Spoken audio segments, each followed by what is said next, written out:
Just want to say thank you again to everybody that made last Saturday happen. The one thing about game day is there's a lot that goes into game day before game day ever gets here, right? From ticket sales to all the things that go on around the stadium, from parking to taking care of the stadium to event management. So many things that I know I don't see, but you guys or the fans see it on a daily. So there was a lot that went into it. I text Josh and a big group of his people. I just wanted to say thank you again. Like, those moments are very special. Obviously, wins help, but when they enjoy the experience and they can go home with a smile on their face and the way that they're treated and taken care of as fans, I think is a very, very special thing. So say thank you to that again. I was going to run through our MVPs. Sometimes I move on to the next opponent, forget to give recognition to one. So second week in a row, Pat Bryant offensively, Luke Altmaier, Melvin Priestley, and J.C. Davis. Thought Melvin and J.C. in particular, both those guys made big jumps from game one to game two. Very apparent. Fun part for us is the defensive look team guys going against it, emulating KU all week. We really felt up front. They had a couple of inside players that were good players, and General Hunt has been impressive. Just keeps getting better every week. I know he hasn't got on the field for us at this point, but just really impressive young man in our program. Excited to see where he goes. And then Vernon Woodward is a corner that I thought KU, in theory, probably might have the best pair of matchup corners that we might face, since I've been here, and probably one of the better tandem group of guys that we'll see this year. So I thought Vernon did an exceptional job emulating those guys. Defensively, Xavier Scott, and I believe 5 minutes ago it just got announced he was the Big Ten Defensive Player of the Week as well. I think there might be some other accolades coming his way sooner than later. So really excited for Xavier. Miles, two guys that just continue to be impressive. I think they're the only tandem in college football that have both 2 interceptions on the season as well. So rare air there. Really excited. And then a couple of newcomers. Dennis Briggs really has been a guy since last spring. Has been impressive to me to see where he's come. And then I know he had the roughing call earlier. I think it was because he kind of hit him high. It wasn't when it was late. I think it was where he hit him. But was a very opportunistic guy. Made some plays behind the line of scrimmage. Really impressive. And Caleb Patterson at corner is just again, since last spring to where we are today, been very impressive. Offensive look team guys. Trey Petty, again, just a very, probably a different quarterback prep than it was against Eastern Illinois, but he emulated and did a really good job of showing us exactly what we thought KU's quarterback would do, and did a really, really nice job all week doing that. Bangers, also an offensive lineman, has really continued to get better for us every week, and an exciting guy to be around. So those two guys were look team players. Special teams MVPs, James Kreutz. James is a 4-core guy for us. James starts on every special team. He's got a lot of reps on the line of scrimmage, but had 3 tackles and 10 reps on special teams on punt cover and kickoff coverage. Was a force to be reckoned with. And then also David Alano, just the 3 field goals, right? Just the execution of that. Obviously the snap, the hold, the protection have all got to be there, but really, really impressive. And then Tyler McClure, who's a young man, a lot of you guys know him from the Champaign area, just continues to do great work every day. Super excited. He was our special teams look team guy as well. So with that being said, I thought our guys turned the page yesterday. So on Sundays we come over here. We basically put the game to bed, try to take advantage of the teachable moments, offense, defense, special teams. I have a short presentation, do a lot of the MVPs, and talk about some big picture items. And we usually take a break. We have a victory meal tradition here on Sundays that is pretty awesome. I think our guys took full advantage of that, and then we bring them back and kind of just turned the page, jumped into Central Michigan, obviously a 1-on-1 football team that 2 different games for them, overall, but have a tremendous amount of respect for, again, a head coach that I know fairly well. Guys that are on that staff I've known for a while. Coach Akey, their D coordinator, had been a guy that I got to know back in the day when he was at Idaho. Just really impressive staff. I think they do a good job overall. I know they'll come in here ripping and roaring. They play big-time opponents every year, and obviously this is a third step for us, a home game. We knew out of the gate that we were going to have 3 home games before we go on the road, and this is that last step in this road. So I think our guys will take the challenge very, very personal this week, and I'm excited to see where they can go and move on from. So with that, open it up. Aaron talked about the key, now that the outside world is going to heap praise on them, yeah, for you guys to rein them back in. What's the key to that for a team to kind of flush that? You know what, I do think this team, since last January to where we are, they show me they have an edge. And then, to be completely honest, probably one of the most refreshing things for me on Sunday, again, Bret and Dan do a good job. They send me quotes from our players, and several guys, even new guys. Zakari had a comment about, hey, we'll take this film, we'll watch it and flush it and move on to our next one. I thought our guys turned the page from the Eastern Illinois to Kansas, which you normally knew that was going to happen, but even as early as yesterday afternoon, just the detail, the preparation, the guys coming in on Sundays, guys coming in day on Mondays, our day off to watch Central Michigan and get a good hold on them, I think is pretty impressive. So that was probably one of the big ones that jumped out to me. Is just I don't think it's just rhetoric. I think they really believe it. You talked about the defense playing with an edge on Saturday. Like, what gives them that edge? How do you see that now? I give a lot of credit to Josh Kreutz. I let guys get up and talk in fall camp, and Josh got up and talked about playing with an edge. And while he was giving his talk, I think everybody in that room responded because they know that's how Josh plays. And so we've been kind of making that kind of a theme for everything: offense, defense, special teams, and the defensive edge, no doubt in my mind, is being able to play the next snap. Right, like we all know, plays are going to happen. Even Saturday, they had kind of one series where it kind of got away, and they responded back very favorably right away.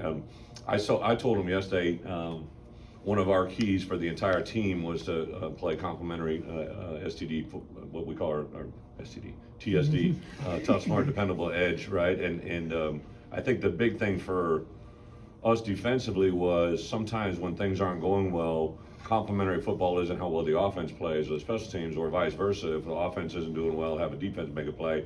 It's sometimes within a unit where a player makes a play, right? So Xavier Scott rallying that, pick six, right? Xavier Scott, pick six. Miles Scott with another red area interception, right? Just made it a tremendous break on the ball. Sometimes those complementary moments come from one player rising up above the moment and putting the unit on his back, and that's exactly what happened. I tell you, a critical play for me, this is the second week in a row where, we put Mac Mercedes back to the punt returner, has had zero issues last spring, all fall, right? And we gave him another opportunity this week. So where that goes this week, I don't know. But I will tell you this. We commonly talk about is not what happens, it's how you react to what happens. And to have a young man drop a punt deep in our territory, and he fought his tail off to get that ball back, right? There's a swarm of KU players that are going to be all around it, and he came out of that pile with a ball, which obviously was a tremendous point for us to not only give up points, but also to put that ball on the 20-yard line. So again, a really bad moment where someone can feel sorry for themselves or respond and have the proper response. And his proper response within a split-second reaction was absolutely phenomenal. You mentioned it after the game on Saturday, but their stats, I know it's only 2 weeks, but Luke's on deep balls is one of the more efficient guys in the country on deep throws. Is there something, Barry has said he's always felt like he was talented in that regard. Is there something different that you're seeing from last year to this year on that? So one of the things that happens a lot as coaches, and then I would say this is probably more of an NFL thing, and I meet with the scouts every day, is they like comparables, right? And they who are people like, and the one thing I've always said about Luke since I was first around him, even when I watched his early tape, right, and got around him in the first spring, he literally has all the touches, right? Sometimes quarterbacks have a good intermediate ball, but they maybe struggle in a deep ball. Maybe they are great on soft touch, but they can't fire one in there. And Luke has been a very impressive quarterback in all the ones I've ever been around. He kind of reminds me of arm talent-wise, since I've been around him, of Brandon Allen, who's a young man that's been in the league about 8 years, that kind of similar demeanors, personality. Now, Luke could be Red Grange out here running that race compared to some of those other cats he's run against, although I know he got beat on Saturday apparently. But, Brandon was a good quarterback who really couldn't run very well, right? And Luke has, even on that quarterback draw, right? Like him to sift through there, his vision is really good. But I think the conversion rate is probably a little bit of a combo platter between our protection, our delivery of the football, and then also just he's got really good players he's catching the ball to, right? Like obviously Pat's been very, very good. You saw the deep connection to Zakari, right? I'm going to tell you that Ashton Hollins and Malik Elzy are very, very good deep ball threats as well, I think, with that size and that speed, because now their catch radius is just a lot bigger than small receivers. So really good there. Coach, just outside the top 25 this week, I think you're next team. Yep. Does that matter to you at all? Is it a big deal? Point out the guys did every night. I didn't. The only thing I pointed out was the guy that locally votes for us voted as 24, right? Most people that are around programs vote their home team up really high, right? That's something that happens, Who right? does that? Who's the voter? But I think the great thing right there is just, you know a lot about us, right? And I think the part you should do, right, is champion the moment for all of us, right? Like, I know it happens commonly amongst other places. I've seen it happen at 3 different places I've been at. So when your only vote matters, like So I'm just one asking, yeah, well, I'm just telling you, right? Like, I'm not asking for votes, I'm just telling you to vote with what you know. So I think the part that our players, I think from the outside world take respect in it. I think we'd be oblivious to the fan base, think it doesn't matter, right? And then also just in today's world, social media where it is, stuff like that is good. But you know, I don't vote on the coaches poll for one reason, right? I don't want to have anybody talk to me about the way I voted, right? I used to vote on it all the time, so I refuse to vote on that poll, and it doesn't really factor into the ultimate poll, which is a CFP, right? So right now, without that ranking, that's the only thing everybody gravitates to. But I think our guys have had an edge for the right reasons. They want to play football, they want to win games, and I think that part was really, really cool to see that play out on Saturday. It wasn't about Kansas, it wasn't about their ranking. They wanted to play in the first rematch game of where it was. Coach, coming off the win against a top 25 team and maybe looking around at the league a little bit and how some other teams have played, do you take a moment to look at the upcoming schedule and think maybe you have more of an opportunity than you thought you might have had? Yeah, you know, to be honest, right, because of the timing of that game, I didn't even know, you know, we were, you know, it was a longer game, and then we had the, you know, post-game celebration, press conference, had some recruits on campus, right, so my girls were at the game, so I actually spent a little bit of time with them. So I really didn't get home probably closer to when I went and saw Robert's fire truck. So it was like 12, I think it was like a little after 12, but I got to see the last phase of the Oregon game, right? And then I flipped on my phone and started going through scores, and you know, last time I heard the Iowa score, I thought they were up, right? I saw a little bit of the Penn State game just because we'd sat around in the hotel. I'd watched the Northwestern game the night before, so we always pay attention to what's going around us, right? But on Sundays, I usually take a moment with our team to kind of just talk about what's in front of us and what's ahead of us, right? And I would say I would paint a picture like what you're saying, but I do think our guys understand the moment they're in. You know, to be a 2-0 football team here at Illinois out of the gate is an awesome feeling. The chance to play a homecoming game against Central Michigan, hopefully get that crowd back to a similar state, right? Like whatever number ends up showing, I think they'll be excited. It'll be 11 o'clock kickoff, which will be the first one for us this year, so I know that's a challenge for our guys, but a lot of things to be excited about. Is there extra recruiting after a win like that, Brett, on Sunday? Well, you know what was unusual is just on the field, right? Like I had guys come up and grab me, and like first year little, you know, my family was out there, so I was my little one was a little bit rattled. But then I just, you know, like I know one 2026 offer grabbed me on the shoulder, right? And I saw him and his dad, and because of the timing of our game, I come to the stadium about 2 hours and 15 minutes ahead. I met 3 2026s that we had offered that were pretty prominent kids in our recruiting process. But there was probably, I think, nine total 2026s that were here with offers in their hands. We had several committed guys that I hadn't been able to see, and to see a lot of them out there on the field was pretty cool. And then, yeah, my phone was busy on Sunday trying to hit those guys up. And also we've gotten a couple calls since that time too, right? That, you know, people that were maybe not feeling the same way about Illinois maybe 6 months ago. But you guys did a little shuffling minimally on the right guard position on Saturday. What were you seeing from the interior of the line, and what are you guys trying to sort? Well, really, Zai, since he's been here, we've rotated guys in at that position. So, you know, I'd say the Eastern Illinois game, because of the way it flowed, I wanted to stress our ones. I didn't let our guys. I didn't want them subbing out. I wanted the guys that started the game to start the second half. I wanted to go a couple series. So there was probably a little bit of that game was different from what you'll see in the future. But I think we wanted to rotate guys in at right guard. I think as a whole, that was the only position on the offensive line that we had that planned in. It kind of happens naturally of almost all other positions because D linemen sub all the time. O-line is one of those really rare breeds where if you really want to rotate, you probably have to have a pre-thought rotation. And I think you'll see more of that, especially at the right guard, maybe a little bit of left guard, and see where it goes. But super excited about the growth of that line, and I thought Zai played a lot better game than he did the week before too. You know, it was a sold-out game, comeback victory.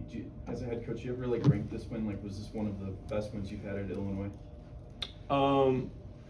It's the latest one. You know, they're all really good. Like I mean, now with all due respect, like anytime you get out on top and get away with a W, I've said in the past, like a very wise man I grew up under always told me to celebrate all the ones you get on the right side of, right? So I definitely felt good about that. I think the teachable moments are so much more realistic and better heard on wins, right, than losses, right? So one of the things I really stressed to my staff, because we got a lot of new people in the room, but I was very proud of our staff, right? On that rematch game, defensively, Aaron and that defense staff, I thought offensively to come back and respond. We started off kind of on fire, had that takeaway early to kind of put us into a lull, and then to have the response in the second half was awesome to watch. So I really wanted my staff to hear me on, hey, we've got their attention. Let's take care of these teachable moments, right? Because there was a lot of things on film that we need to clean up, and that our opponents will see. So as far as rankings, they're all pretty good, man. To get a win at home in front of a sellout crowd, I realize that's a big deal here, right? And very opportunistic. I saw some of our best donors, right, and some of the people that are very critical to our success here had a lot of. I can't even. When I turned on my phones, I didn't even try to respond to anybody that night, just because it was so many people reaching out, which is awesome. But again, people remove the wins are obviously a very, very good thing, but it's the experience of that day that really makes fans for a lifetime. And for Josh and I, we've always said sustainable success has got to come through repeated behavior, right? And this is a big step in that direction. Do you have any personal history with Central Michigan or with their coaching staff? No, I hired a head coach once. Dan Enos was the head coach of Central Michigan, and I hired him as my offensive coordinator at Arkansas. Jim and I, back when he was head coach of Florida to where we are, have really just kind of crossed paths in that regard. It's kind of the same temperament, same personalities. A great dude, and I know several coaches on their staff. I've got great respect for anybody in the MAC. I called Thomas Hammock on the way home Saturday night. My wife and I loved Thomas. Thomas was with us for a long time at Wisconsin. Another one of my former coaches doing an unbelievable job, right? And he and I have always kind of had good banter, so I called him and he didn't pick up, so I sent him a text. I said, okay, big timer, right? And then he called me and he could barely talk, right? So I know that was a big moment for him. A lot of respect for the guys in that conference, just overall, that conference, that division of football has just been one of the best in college football, sustainable. From an injury standpoint, did you guys get out of that? Yeah, got out pretty healthy. A couple guys popped up on Sunday. Don't foresee anything that's going to change our math. Overall, there's one guy that's a little bit in question, but I do think Goda could be back with us on Saturday. T. Strain, who had been a guy that projected to play a lot of snaps for us, he was cleared. I think he got cleared on Wednesday. We felt good about it, but I just didn't really want to go. And then we played well and whatnot. So he did get on some special teams, so he'll be back there more and more. Caneno was such a big part of what Yeah. you guys did defensively last year. I just don't feel like we've seen him in that regard. Is he fully back? Yeah, he's fully back. He got cleared really literally right about before we started fall camp. I think Canano would be the first to tell you, he's literally one of the best DNA guys in our building, right? Just like he believes and loves the game, the way he's trained. I think I go back all the time to when I first called about him in recruiting, and coach said, Brett, I don't know exactly what he's going to play. I just think he'll play, right? And developed in our program so good. I think that injury was just a very intense injury, and he's back, and I know he's cleared, but it's probably not quite the same at this point. But he's doing an incredible job for us on all four phases of the kicking game. His intentionality is awesome. He shows up every day to practice. We have played Saturday a lot more defense with two linebackers on the field. And he just, because of the timing of when he came back, Ryan Mead had taken advantage of the opportunity. Ryan's playing his best football. Dylan Rosiak was playing at a high level. Cruci had done a really nice job. Malachi Hood had done a nice job. So really, just to get out there and take advantage of the moment, there haven't been a lot of them out there. I think we only played, if I'm not mistaken, the Eastern Illinois game, we only played about a half a dozen snaps with two linebackers on the field. So the chances just really haven't been there. Where did you see back it? to the Northwestern game? Miles Scott's got an interception in 3 straight games now. Mhm. Do you use him as maybe an example now? If you're approaching a position change, or somebody's like, we're doing this for a reason, we see this could be something good for you. So, Yeah, I did it actually in our opener because he intercepted one against Toledo, ran back for a touchdown, right? So I've used examples of the past, right? Guys that played multiple positions in high school. My only regret with Xavier is I didn't do it the spring before, right? I just think he built a skill set there that was really impressive and excited for us. And now you're seeing the benefit of just repeated behavior, right? Miles, now he just looks different, right? I saw him, he hollered at me when I was going into an academic Zoom this morning at 11 o'clock, and I heard somebody yell, but I didn't think it was Miles because I saw him, and then I turn around, man, he just looks like a defensive player now. He's thicker, he's stronger, he's athletically, just got the look of a DB now. I think he's fully done the transitional switch and made the official crossover. I'm going to my XM radio content this morning. I'm trying to get these guys a little promo. What did you see from the run game to get that going moving forward? What do you want to see? Whether it's Well, again, I think I see a lot of talented guys. Obviously, I'm sure people were surprised at the end of the game to put Khalil Valentine in there, but I went in and actually gave Thad a handshake hug on Sunday morning because he's the guy that made that decision to put him in that moment. And I think when you have position coaches that have the confidence to do that, speaks volumes, right? Like, I'm not saying it won the game, but that was he kind of came in and did something a little different there that gave us a couple first downs. But on the flip side of it, you're right. I believe one of the critical, crucial plays in the game was a 3rd and 9 conversion to Caden Fagan as a run. I don't think people probably had that one on their bingo card, right? Like to get a key conversion on a 3rd and 9, basically the 4th read for Luke to get that. And then Caden, he was short of the sticks, came leaned over and got it. Also, Caden's that 4th and 1 early in the game was a big play. So I think we've got multiple guys. Aiden, it wasn't quite there yet. He got cleared, but he had a little soft tissue injury coming out of the opener that kind of repeated back up yesterday. So he's cleared. He should be good to go. But we didn't want to stress him on Saturday after he got rolled up once. Brett, in terms of Caleb Patterson, did he need last year to have the success that he's had? Yeah, I think some of those junior college guys, right? Just like first when we saw Caleb on film, I'm like, whoa, right? And then you go see him in person. And I remember I walked in the door and saw him physically, and I'm like, whoa, this is longer than I'd actually thought, right? And then, but I think sometimes when those and again, he was a full academic qualifier, right? So we put a lot into finding junior college kids that are full high school qualifiers, just because I know you're dealing with a person that can be successful here at Illinois. And I thought he might come in and play, but after a while, you could see he had the confidence. It was a big turning point for him last year. We put him in as a guy that defended their flyer, right, on the punt team, which is probably one of the toughest draws to play in college football, to be quite honest. To put you on an island and defend a guy that, is running full go at your punt with a ball in the air. He did it unbelievably well. Really jumped out to me, so I knew it was coming. And then really just the diligence from the spring, the summer, the fall. I thought him and Corey, the connection those two have made have been really good. I couldn't be happier, Torrey Cox played another pretty good game as it goes. I know T. Brooks didn't get in, but T. Brooks probably had his best week of practice out there to put himself in a position, hopefully to be there. Jaheim Clark had his best week of practice. So now we got 3-4 corners that you feel comfortable with, and that's good. And that's taking Xavier out of the mix because we're going to play T-Strain inside. But Xavier just continues to, I can't say enough about that young man. Like, he's just opportunistic, tough, intelligent. Really impressed with who he is and where he's becoming. I think that allows those other guys to play well around him. Is it tough to move him off that position given what It is. Actually, when T-Strain got dinged up that day at practice, I literally told the defense staff, and I told him, you talk to your wife a lot, right? So I said, should anybody get hurt today? I said, actually, we had a guy get banged up during fall camp. I said, but this might be the best thing because I actually think Xavier might be our best. It might put our best DBs on the field, right? To have him in the lineup as a star and to have those other guys at corner. So I'm excited where it's going, but I do think depth is a really good thing. Right, your defense has caused 8 turnovers in the first 2 games, only given up 17 points. What have you seen from Aaron and them these first 2 games in here? I think they're just opportunistic. I said I think after the game, CTO, TTY catch the ones they throw you, and our guys have had a couple thrown to them. They're making incredible breaks. I mean, Miles Scott again. It was a cover 2, actually a bust to the field.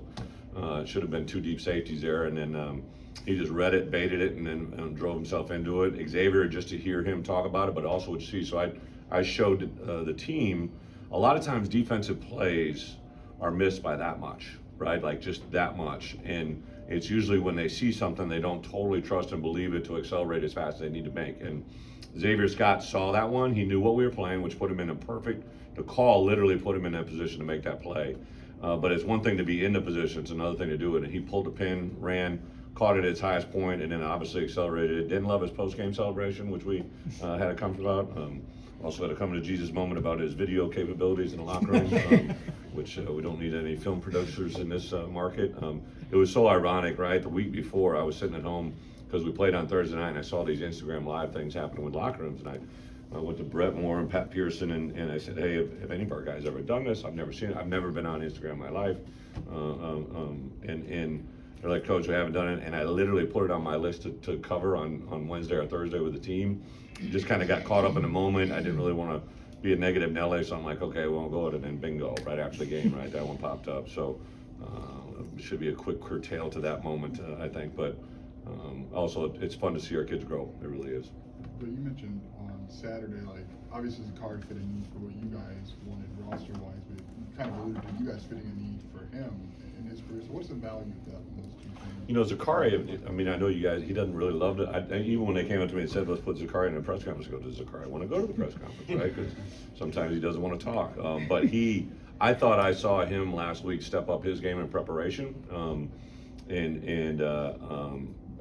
I know I witnessed it, right? And then the way it kind of unfolded in the game, and I knew that early touch or that early turnover. I do want to talk about ball security, right? Because I think that's something he can improve. One of our goals this week is everybody to improve individually, including me, right? So one of the things I'm going to really challenge him is the things that are going to prohibit him from being the maximum him, right? Because he's got incredible talent. That sideline toe touch is special. I mean, I know the vertical one-hander. I've seen him do that, several times already. But that one on the sideline, to have that, you saw him look, put his feet, to have that ability to do that, that's not a natural thing, right? Even in our wide receiver room, there's probably only a couple guys that can pull off that play, right? So, and to give a lot of credit to Luke, but any ball that Luke can throw, I think realistically, without having someone in his face, like when he's in the pocket, set himself, and even on the move, that was a throw to his left.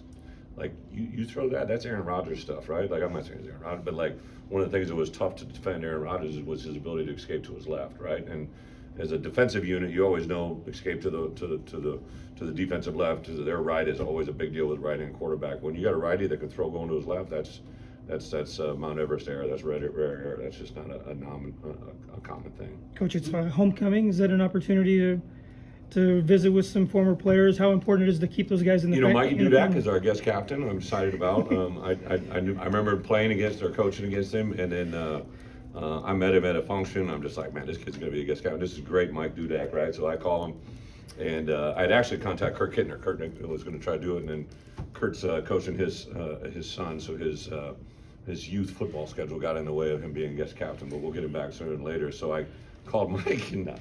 I know him, but I don't know him well. And I said, hey, would you be interested in guest coming? He goes, yeah, I've been kind of waiting for this call. I'm like, oh, that's classic, right? So I took the zinger. But homecoming is great for everybody else, right? Like, I'm telling you, another must ticket. If you can see Justin Moore Friday night, that's a good buddy of mine.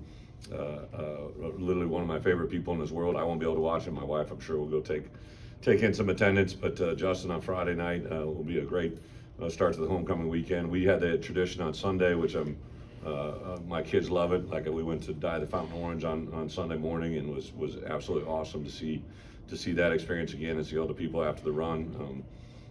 I think the homecoming world is great for alumni and fan bases, but I don't think as a player, I don't know if there was homecoming, right? Like you just don't experience it. But it's definitely being talked about from the outside world. So we made our guys pay attention to it. Luke has had a clean sheet on the turnover side, no interceptions. Is his decision-making taken even another step since last year? Luke's, obviously everybody's going to go back to the Penn State game, right? But Luke's comprehension and understanding of football is at a high level, right? Like so we have meetings where it's just kind of me.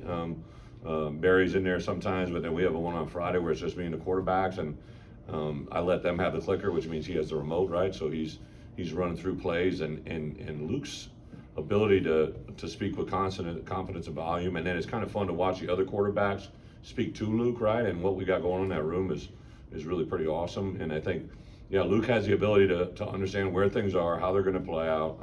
He really, whenever I've talked to that young man, even going back to last year when it wasn't great, like he tells you what happened. He isn't like hypothetically guessing. He's not like saying, hey, I saw this and I did this, right? Like he tells you what it is. And his response and his ability to make the most of that moment is really, I think, changed. That's the biggest differential from last year to this year. All right, thanks, Coach. Thank you.